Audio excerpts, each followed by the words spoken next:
नमस्कार, स्वागत है आप सभी का आज की खबर में। आपके साथ मैं हूं दीक्षा कोहली। अगले आधे घंटे में देश दुनिया की बड़ी खबरों पर डालेंगे नजर। बात होगी राज्यवार खबरों की और खेल की दुनिया की बड़ी खबरों की हलचल की भी। आइए शुरुआत करते हैं हेडलाइंस के साथ। कोपेनहेगन में दूसरा भारत नार्डिक शिखर सम्मेलन संपन्न। हरित तकनीक और स्वच्छ ऊर्जा के क्षेत्र में सहयोग पर विस्तार से चर्चा।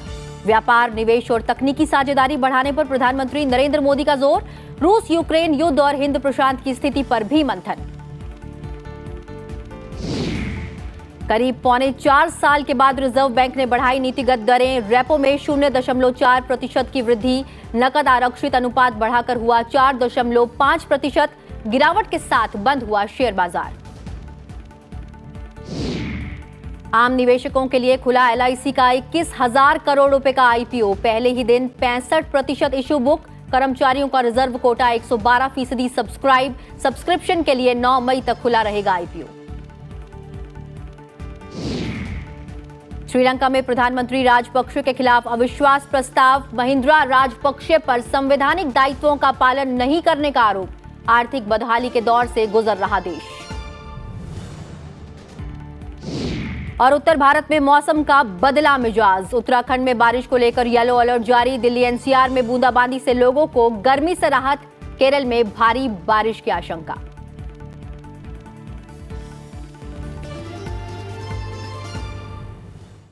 और हेडलाइंस के बाद अब एक नजर उन खबरों पर जो आज सुर्खियों में रही।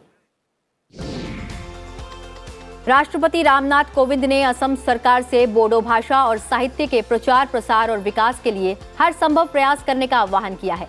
बोडो साहित्य सभा के 61वें वार्षिक सम्मेलन को संबोधित करते हुए उन्होंने कहा कि इस सम्मेलन ने यह सुनिश्चित करने में महत्वपूर्ण भूमिका निभाई है कि बोडो भाषा को स्कूल और उच्च शिक्षण संस्थानों में शिक्षा के माध्यम के रूप में शामिल किया जाए।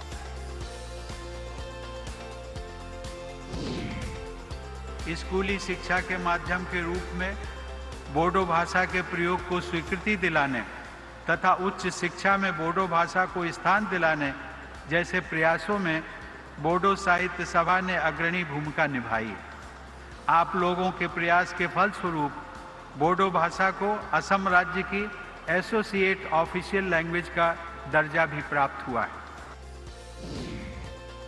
प्रधानमंत्री नरेंद्र मोदी ने कहा है कि भारत सबसे गरीब और कमजोर लोगों की जरूरतों को पूरा करने के लिए प्रतिबद्ध है और उनकी आकांक्षाओं को साकार करने के लिए अगली पीढ़ी के बुनियादी ढांचे का निर्माण कर रहा है। चौथे डिजास्टर रेजिलिएंट इंफ्रास्ट्रक्चर पर अंतर्राष्ट्रीय सम्मेलन ICDRI में एक वीडियो संदेश में प्रधानमंत्री ने कहा कि किसी भी बुनियादी ढांचा विकास में लोगों को महत्व दिया जाना चाहिए जो उन्हें समान तरीके से उच्च गुणवत्तापूर्ण, भरोसेमंद और संधारणीय सेवाएं प्रदान करने के लिए हैं।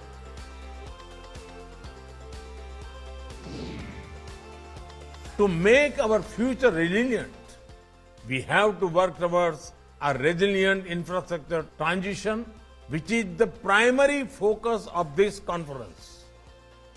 Resilient infrastructure can also be the centerpiece of our wider adoption efforts. देश का सेवाओं का निर्यात बीते वित्त वर्ष 2021-22 में 254.4 अरब डॉलर के नए रिकॉर्ड स्तर पर पहुंच गया है।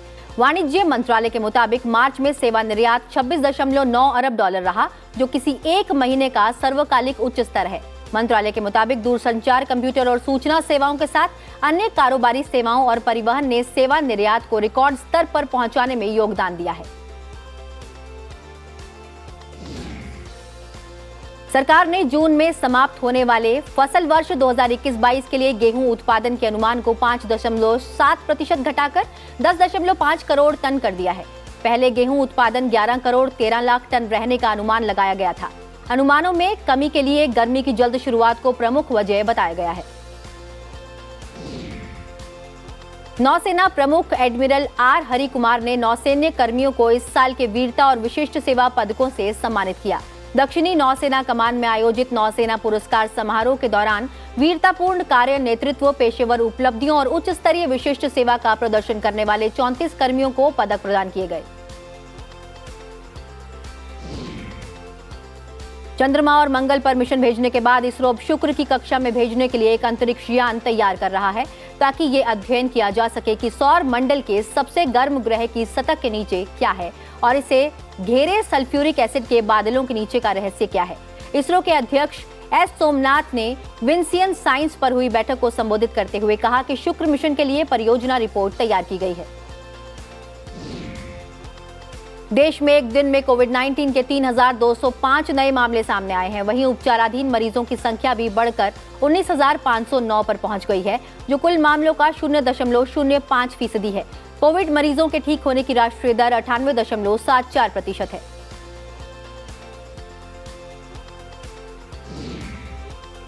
बारहवीं सब जूनियर पुरुष राष्ट्रीय हॉकी चैंपियनशिप आज से गोवा में शुरू हो गई है। इसमें 29 टीमें भाग ले रही हैं, जिन्हें 8 ग्रुप्स में बांटा गया है। क्वार्टर फाइनल मैच 12 मई को और सेमीफाइनल मैच 14 मई को खेले जाएंगे। फाइनल्स 15 मई को होगा।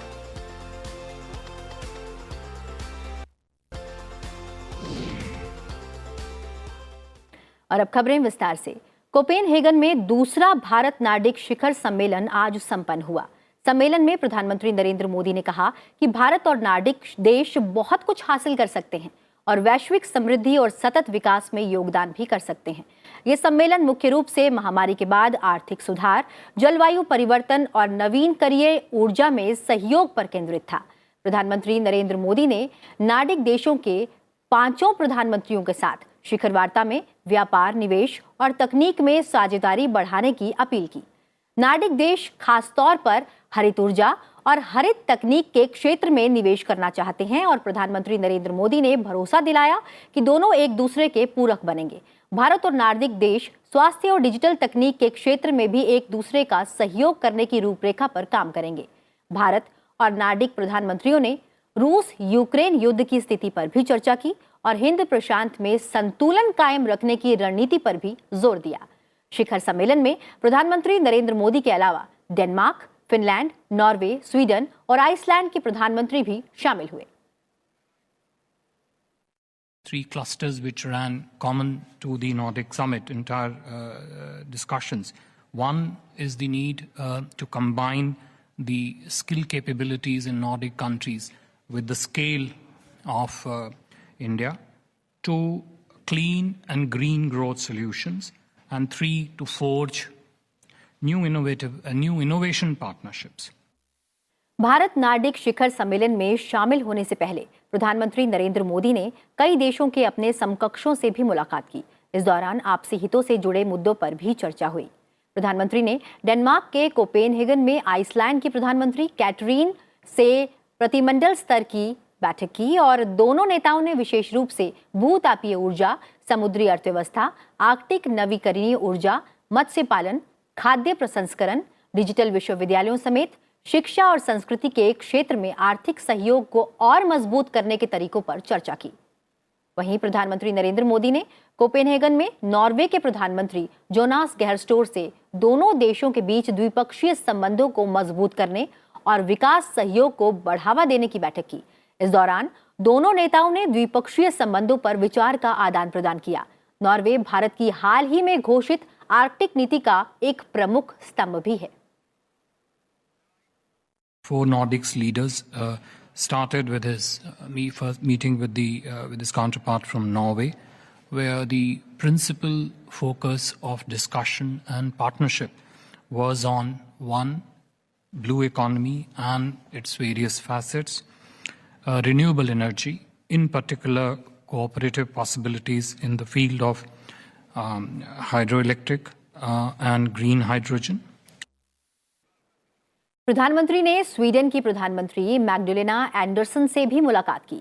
दोनों नेताओं ने द्विपक्षीय संबंधों को प्रगाढ़ बनाने के तरीकों और संयुक्त कार्य योजना में प्रगति पर चर्चा की। साथ ही संयुक्त कार्य योजना की प्रगति की समीक्षा भी की। प्रधानमंत्री नरेंद्र मोदी और फिनलैंड की प्रधानमंत्री सना मारिन ने कोपेनहेगन में मुलाकात की। भारत और फिनलैंड के बीच विकासात्मक साझेदारी तेजी से बढ़ रही है। दोनों नेताओं ने व्यापार, निवेश, तकनीकी और ऐसे अन्य क्षेत्रों में इस साझेदारी को और मजबूत करने के तरीकों पर चर्चा की।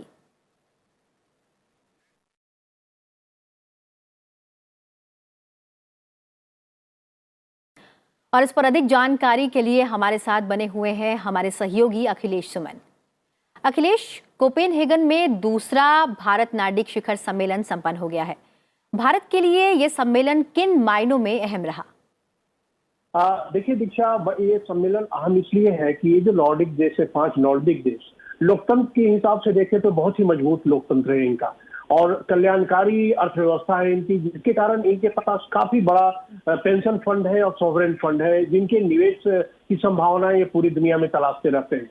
तो भारत की रुचि इस बात में है कि इनके पास जो पेंशन फंड है या सॉवरेन फंड है वो फंड हमारे यहाँ निवेश हो। तो इसके लिए प्रधानमंत्री नरेंद्र मोदी ने आमंत्रित किया इन 5 नॉर्डिक देशों के निवेशकों से, इन सरकारों से, कि वे अपने फंड यहाँ लगाएं। और खास करके चूंकि ये जो 5 नॉर्डिक देश हैं वो हरित जो ऊर्जा है और उसके बाद जो हरित टेक्नोलॉजी है, इन टेक्नोलॉजी में भी अलग अलग महारत हासिल है इन 5 देशों को। इसलिए इन 5 देशों के साथ अलग अलग व्यापारिक संबंध, अलग अलग तकनीकी संबंध और उसके अलावा सामूहिक रूप से भी इनके साथ एक ऐसा संबंध जिसमें कि इस पूरे इलाके में जो क्षमता है उस क्षमता का फायदा भारत को मिले। और इसमें एक खास बात यह है कि इन 5 देशों के साथ भारत की जो बातचीत हुई है, इसमें खास करके जो भारत से जो स्किल लेबर है, जो देखिए नॉर्डिक जो सारे देश है वो एजिंग पॉपुलेशन है, जो लोगों की उम्र काफी बढ़ रही है, इसलिए हेल्थ केयर में बहुत बड़ी संख्या में भारत के लोगों की जरूरत इनको पड़ सकती है। इसके अलावा और भी जो स्किल लेबर है वो लेबर का एक बड़ा डेस्टिनेशन, गंतव्य स्थल बन सकता है नॉर्डिक देश। तो भारत की रुचि इस बात में भी है कि नॉर्डिक देश है, हमारे यहाँ का जो लेबर फोर्स है, हमारे यहाँ का जो स्किल्ड है, तो उसके अलावा जो मध्यम दर्जे के तकनीशियन है वो सारे लोग जाए, क्योंकि उच्च दर्जे के तकनीशियन हमारे वहाँ काम कर रहे हैं, लेकिन एक बड़ा बाजार बन सकता है जिसमें कि हमारे ऐसे लोग जाए जो मध्यम दर्जे के हैं। तो निश्चित तौर पे इस मामले में बात हुई है, उक्रेन रूस युद्ध के बारे में भी बात हुई और ये बात इस रूप में हुई कि देखिए फिनलैंड और नॉर्वे का जो सीमा है वो सीमा सीधे सीधे रूस से मिलती है और एक पॉइंट ऐसा है जहाँ फिनलैंड, रूस और नॉर्वे तीनों की सीमा मिलती है। इसमें इन देशों में खास संवेदनशीलता है इस युद्ध के लेके। तो इसके बारे में विस्तार से चर्चा हुई और ये 6 देशों ने एक अपील की कि यथाशीघ्र इस युद्ध का खात्मा हो और बैठ के इस बात का निर्णय किया जाए। और जो खास तौर पे जो ह्यूमन राइट्स का वायलेशन हो रहा है, सिविलियंस का डेथ हो रहा है, इस बात को लेकर भी काफी चर्चा हुई, मतलब काफी अहम चर्चा हुई है और काफी अहम चर्चा के बाद काफी अहम नतीजे भी आएंगे। बहरहाल इस तमाम जानकारी के लिए आपका बहुत बहुत शुक्रिया। बढ़ते हैं अगली खबर की ओर। कोपेनहेगन में भारत नार्डिक शिखर सम्मेलन में शामिल होने के बाद प्रधानमंत्री नरेंद्र मोदी फ्रांस के लिए रवाना हो गए हैं। 3 देशों की यात्रा के आखिरी चरण में प्रधानमंत्री नरेंद्र मोदी पेरिस में फ्रांस के राष्ट्रपति इमैनुअल मैक्रोन से मुलाकात करेंगे। भारत और फ्रांस इस वर्ष अपने राजनयिक संबंधों के 75 वर्ष मना रहे हैं। वहीं बढ़ती मुद्रास्फीति को काबू में लाने के लिए केंद्रीय बैंक ने अहम कदम उठाया है। भारतीय रिजर्व बैंक ने प्रमुख नीतिगत दर रेपो को 0.40% बढ़ाकर 4.40% कर दिया है। इस कदम से कंपनियों और लोगों के लिए कर्ज लेना महंगा हो गया है। खुदरा मुद्रास्फीति पिछले 3 महीनों से लक्ष्य की उच्चतम सीमा 6% से ऊपर बनी हुई है। आरबीआई को खुदरा महंगाई दर 2% घट बढ़ के साथ 4% पर बरकरार रखने की जिम्मेदारी मिली हुई है। तय कार्यक्रम के बिना हुई मौद्रिक नीति समिति की बैठक में सभी 6 सदस्यों ने आम सहमति से नीतिगत दर बढ़ाने का निर्णय किया। गवर्नर शक्तिकांत दास ने कहा कि महंगाई दर लक्ष्य की ऊपरी सीमा 6% से ऊपर बनी हुई है। रिजर्व बैंक ने अगस्त 2018 के बाद पहली बार नीतिगत दर में बढ़ोतरी की है। The Monetary Policy Committee voted unanimously to increase the policy repo rate by 40 basis points, 40 basis points to 4.40% with immediate effect. Policy repo rate पर अपनी बात रख रहे थे आरबीआई गवर्नर। बहरहाल बढ़ते हैं आगे। आरबीआई के रेपो दर में वृद्धि की घोषणा के बाद घरेलू शेयर बाजार में कारोबार में बड़ी गिरावट दर्ज की गई है। जी हां, शेयर बाजार में दोपहर कारोबार में तेज गिरावट दर्ज की गई और दोनों मानक सूचकांक बीएसई, सेंसेक्स और एनएसई निफ्टी दोनों प्रतिशत से अधिक लुढ़क कर बंद हुए। रेपो दर बढ़ाने के बाद सेंसेक्स 1306.96 अंक टूटकर 55,669.03 अंक पर आया। वहीं निफ्टी 391.50 अंक के नुकसान से 677.60 अंक पर बंद हुआ। वहीं देश की सबसे बड़ी बीमा कंपनी एलआईसी का सबसे पुराना और बड़ा आईपीओ खुल चुका है। पहले दिन एलआईसी आईपीओ रिकॉर्ड 65% सब्सक्राइब हो चुका है। आपको बता दें कि एलआईसी पॉलिसी होल्डर्स ने रिजर्व कोटे का 1.91 गुना सब्सक्राइब किया है। एलआईसी के कर्मचारियों के लिए रिजर्व किए गए हिस्से का 112%, जबकि रिटेल निवेशकों के हिस्से का 58% आईपीओ सब्सक्राइब हो चुका है। यह सब्सक्रिप्शन के लिए 9 मई तक खुला रहेगा। बोली लगाने वालों के डीमैट खाते में शेयरों का आवंटन 16 मई तक होगा और ये शेयर 17 मई को कारोबार के लिए सूचीबद्ध होंगे। सरकार का लक्ष्य इसे 3.5% शेयरों की बिक्री करके 21,000 करोड़ रुपए जुटाना है। एलआईसी ने निगम के लिए शेयर का मूल्य दायरा 902 से 949 रुपए तय किया है। इसमें मौजूदा पॉलिसी धारकों और एलआईसी के कर्मचारियों के लिए कुछ शेयर आरक्षित रखे गए हैं।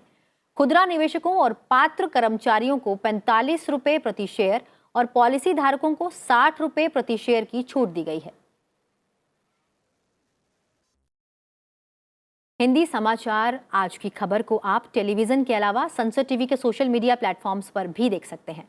आपको बता दें कि ये बुलेटिन संसद टीवी के यूट्यूब और फेसबुक पर भी उपलब्ध है। साथ ही संसद टीवी कू, ट्विटर और इंस्टाग्राम जैसे सोशल प्लेटफॉर्म्स पर भी उपलब्ध है।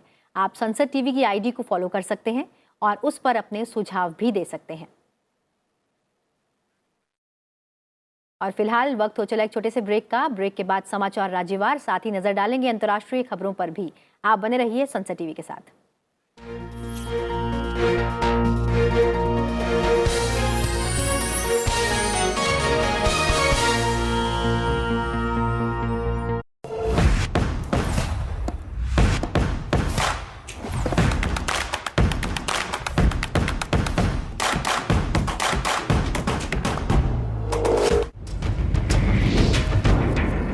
एमपी-लेड फंड क्या होता है और इसका किस तरह से क्रियान्वयन या इम्प्लीमेंटेशन किया जाता है। एमपी-लेड फंड में हर माननीय संसद को साल में 5 करोड़ रुपया अलॉटेड है।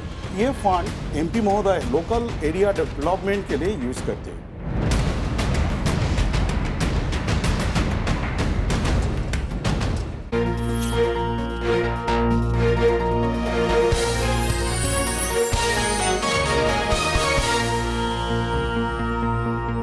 ब्रेक के बाद स्वागत है आप सभी का आज की खबर में। बढ़ते हैं आगे और बात करते हैं राज्यों से जुड़ी हुई खबरों की।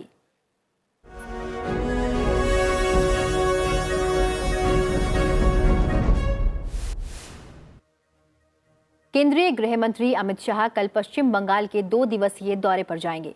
इस दौरान अमित शाह भारत बांग्लादेश सीमा से लगे अग्रिम इलाकों का दौरा भी करेंगे और एक जनसभा को संबोधित भी करेंगे। साथ ही पश्चिम बंगाल से बीजेपी सांसदों, विधायकों और पार्टी पदाधिकारियों के साथ बातचीत करेंगे। अमित शाह हरिदासपुर बीओपी में मैत्री संग्रहालय की आधारशिला भी रखेंगे। केंद्रीय मंत्री नितिन गडकरी ने कहा कि भारत को बैटरी में अक्षय ऊर्जा को स्टोर करने की जरूरत है और इलेक्ट्रॉनिक वाहन व्यवसाय में शामिल सभी लोगों को स्वच्छ और हरित भविष्य के लिए अभिनव समाधान विकसित करने पर जोर देना चाहिए। उन्होंने कहा कि वर्ष 2030 तक बैटरी तकनीक की मांग सबसे ज्यादा होगी। केंद्रीय मंत्री पीयूष गोयल हरिद्वार में हर की पौड़ी में गंगा आरती में शामिल हुए। इस मौके पर उन्होंने मां गंगा से देशवासियों के लिए सुख, शांति, समृद्धि, खुशहाली और आरोग्यमय जीवन की कामना की। साथ ही पतंजलि योगपीठ का दौरा भी किया। केंद्रीय मंत्री सर्बानंद सोनोवाल और जी किशन रेड्डी ने असम के मुख्यमंत्री हिमंत बसवा शर्मा के आवास पर पूर्वोत्तर राज्यों के मुख्यमंत्रियों के साथ बैठक की। इसमें प्रधानमंत्री के मार्गदर्शन में विकास के एक्सप्रेसवे पर पूर्वोत्तर को ले जाने के लिए विचार विमर्श किया गया।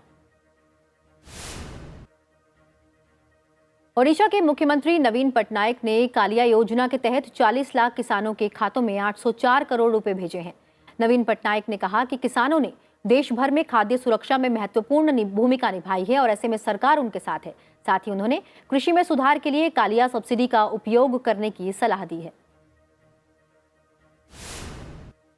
दिल्ली सरकार ने राष्ट्रीय राजधानी में निर्माण क्षेत्र के कामगारों को बड़ी राहत देते हुए उन्हें बस का पास निःशुल्क देने का फैसला किया है।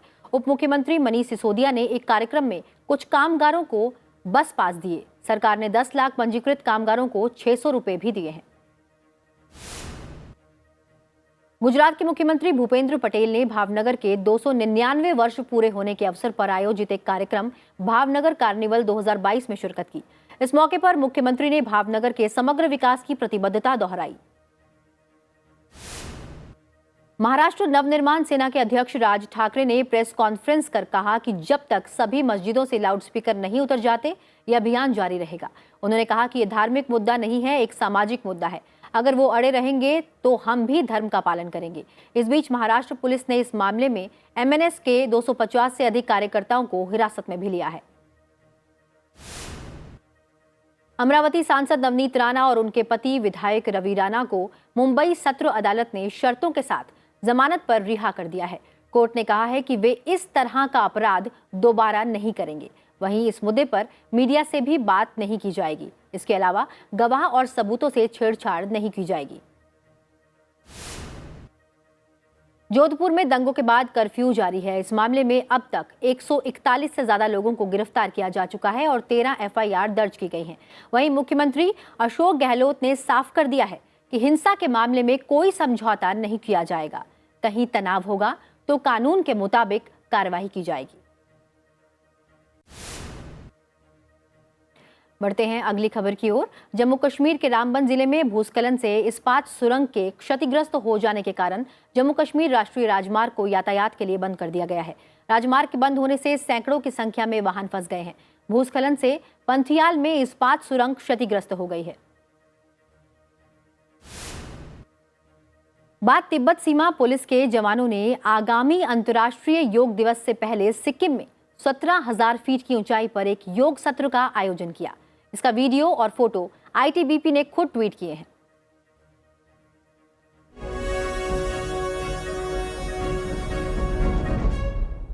और अब कुछ और अहम खबरों पर नजर डालते हैं।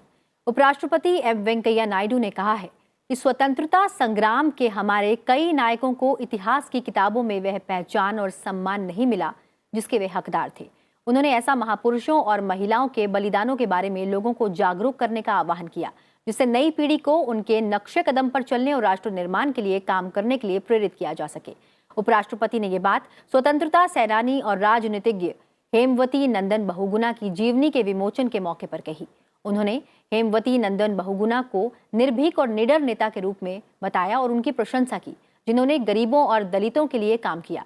हेमवती नंदन बहुगुणा की जीवनी उनकी बेटी और सांसद प्रोफेसर रीता बहुगुणा जोशी और डॉक्टर राम नरेश त्रिपाठी ने लिखी है, जिसे अंग्रेजी और हिंदी में प्रकाशित किया गया है। और अब खबरें अंतर्राष्ट्रीय जगत से।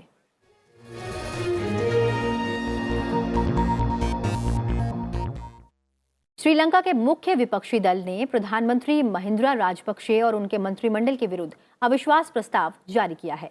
आपको बता दें कि विपक्ष का आरोप है कि देश जब अपने सबसे बुरे आर्थिक दौर से गुजर रहा है तब राजपक्षे ने अपनी संवैधानिक दायित्वों का निर्वहन नहीं किया।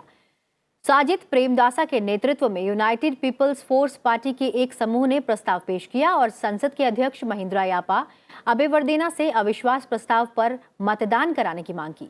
यह कदम ऐसे समय पर उठाया गया है जब देश भर में राजपक्षे और उनके छोटे भाई राष्ट्रपति गोटबाया राजपक्षे के विरोध में प्रदर्शन हो रहे हैं। राजपक्षे और उनके मंत्रिमंडल को सत्ता से हटाने के लिए 225 सदस्यीय संसद में बहुमत चाहिए होगा। यूनाइटेड पीपल्स फोर्स के पास 54 मत हैं और उन्हें छोटी पार्टियों से समर्थन मिलने की उम्मीद है। सत्तारूढ़ दल के पास लगभग 150 मत हैं, लेकिन आर्थिक संकट के दौरान इस संख्या में कमी आई है, जिससे कुछ नेताओं के पार्टी के विपरीत जाने की आशंका है। अमेरिका के राष्ट्रपति जो बाइडेन के प्रशासन ने ऐलान किया है कि कुछ श्रेणी के आव्रजकों को अवधि पूरी होने के बाद भी कार्य परमिट का इस्तेमाल अतिरिक्त 1.5 साल तक करने की अनुमति दी जाएगी। इस श्रेणी में ग्रीन कार्ड पाने के इच्छुक लोग और H-1B वीजा धारक के पति पत्नी शामिल हैं। स्थानीय निवास कार्ड के रूप में पहचाने जाने वाला ग्रीन कार्ड प्रवासियों को जारी किया गया है।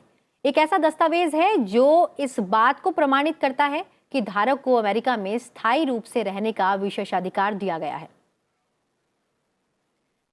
जर्मनी की विपक्षी कंजर्वेटिव पार्टी के नेता फ्रेडरिक मर्ज यूक्रेन के राष्ट्रपति व्लादिमीर जेलेंस्की समेत कई वरिष्ठ अधिकारियों के साथ मुलाकात करने के लिए कीव पहुंचे हैं। फ्रेडरिक मर्ज ऐसे समय कीव पहुंचे हैं जब जर्मनी के चांसलर ओलाफ शोल्ज ने कहा है कि वो फिलहाल यूक्रेन की यात्रा नहीं करेंगे। फ्रेडरिक मर्ज ने रूसी सेना द्वारा किए गए विनाश को देखने के लिए इरपिन शहर का दौरा किया।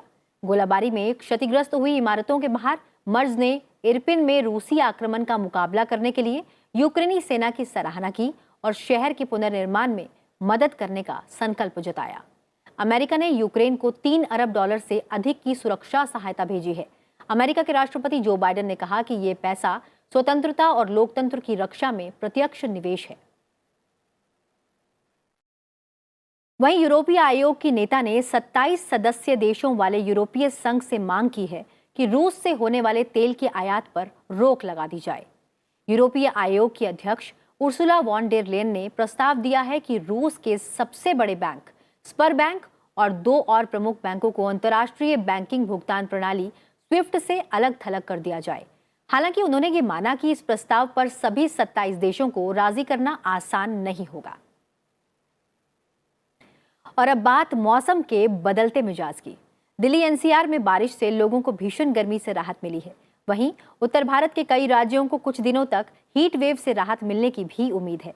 दिल्ली के कुछ हिस्सों में आज ओलावृष्टि हुई, जबकि अलग अलग इलाकों में बारिश की वजह से गर्मी से कुछ राहत भी मिली। दिल्ली के बस स्टेशन सफदरगंज वेधशाला में अधिकतम तापमान 38 डिग्री सेल्सियस दर्ज किया गया। मौसम विभाग के मुताबिक पश्चिमोत्तर भारत को प्रभावित करने वाले पश्चिमी विक्षोभ की वजह से अगले 3 दिनों तक राजधानी में बादल छाए रहने की भी संभावना है। हिमाचल प्रदेश के कई इलाकों में भी बारिश हुई। बारिश से तापमान में गिरावट आई है। मौसम विभाग ने आने वाले अगले 3 से 4 दिनों में हिमाचल प्रदेश के कई जिलों में बारिश की संभावना जताई है। इससे शिमला सहित कई इलाकों में 6 मई तक अधिकतम तापमान 23 से 24 डिग्री तक रहने की संभावना है। तेलंगाना के कई शहरों में कल से बारिश हो रही है। बारिश के बाद सड़कों के किनारे जल जमाव की समस्या पैदा हो गई है। बारिश से लोगों को तपन से राहत मिली है। केरल में अगले कुछ दिनों में भारी बारिश का अनुमान जताया गया है। ओडिशा में 21 दिनों तक चलने वाली महाप्रभु की चंदन यात्रा शुरू हो गई है। श्री विग्रह आज से 21 दिन तक नरेंद्र सरोवर में नौका विहार करेंगे। इसके साथ ही रथ बनाने का काम भी शुरू हो गया है। चलते चलते आपको छोड़ जाते हैं इसकी तस्वीरों के साथ। फिलहाल मुझे दीजिए इजाजत और आप बने रहिए सनसेट टीवी के साथ। नमस्कार।